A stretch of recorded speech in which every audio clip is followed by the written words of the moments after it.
नमस्कार, lead India news में आपका स्वागत है। मैं हूं डॉक्टर तरुणा एस गौड़। भारत और कनाडा के रिश्ते इस वक्त बहुत तनाव में हैं।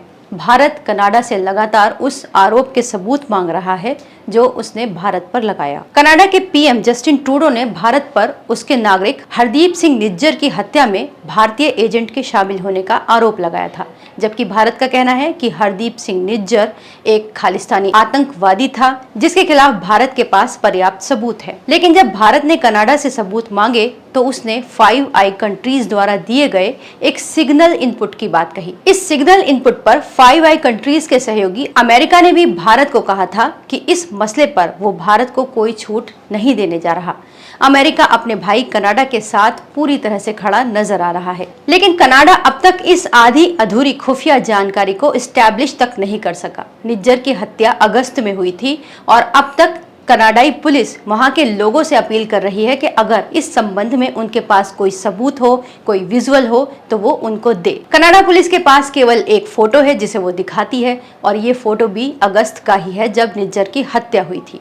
अब तक कनाडाई पुलिस और खुफिया एजेंसियों के पास कुछ खास सबूत नहीं है। कनाडा के पीएम जस्टिन ट्रूडो अब इस जानकारी के आधार पर पूरी तरह से फंस चुके हैं। यहाँ तक कि उनके अपने देश में भी इसकी निंदा हो रही है।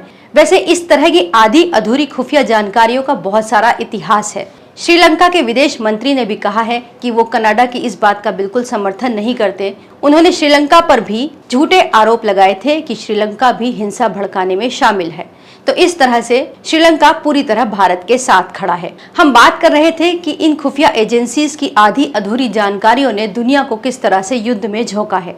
इराक को कौन भूल सकता है। बात 1991 की है, जब अमेरिका ने इराक के पास रासायनिक हथियार होने के आरोप लगाए थे और इसी जानकारी के आधार पर इराक पर हमला कर दिया था। अमेरिका ने आधिकारिक तौर पर दुनिया को बताया था कि अमेरिका इराक के राष्ट्रपति सद्दाम हुसैन के उन हथियारों को नष्ट करना चाहता है जिससे वो सामूहिक विनाश करने का इरादा रखते हैं। इतिहास गवाह है, पूरा इराक नेस्तो नाबूद हो गया, लेकिन अमेरिका इराक में एक भी रासायनिक हथियार नहीं ढूंढ सका। सबको पता है उस युद्ध के पीछे इराक में छुपा हुआ अकूत तेल का भंडार था जिस पर पश्चिमी देशों की नजर थी, खास तौर से अमेरिका की। अमेरिका के तत्कालीन राष्ट्रपति जॉर्ज डब्ल्यू बुश के निशाने पर 2 और चीजें थी। पहला, इजराइल की लॉबी जिसे वो खुश करना चाहते थे, और दूसरे आने वाले इलेक्शन जिसमें वो माइलेज लेना चाहते थे।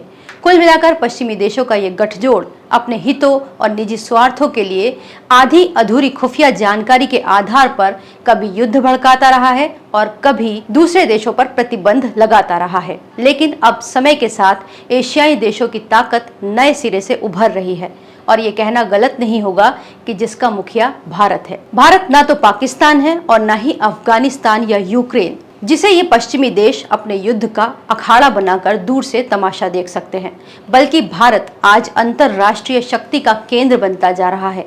विश्व की तीसरी आर्थिक महाशक्ति की राह पर बढ़ते भारत की पश्चिम को भी उतनी ही दरकार है जितनी की एशिया को। इस वीडियो को लाइक करें, हमारे चैनल को सब्सक्राइब करें। हमारे वीडियो सबसे पहले देखने के लिए बेल आइकन प्रेस करना ना भूलें।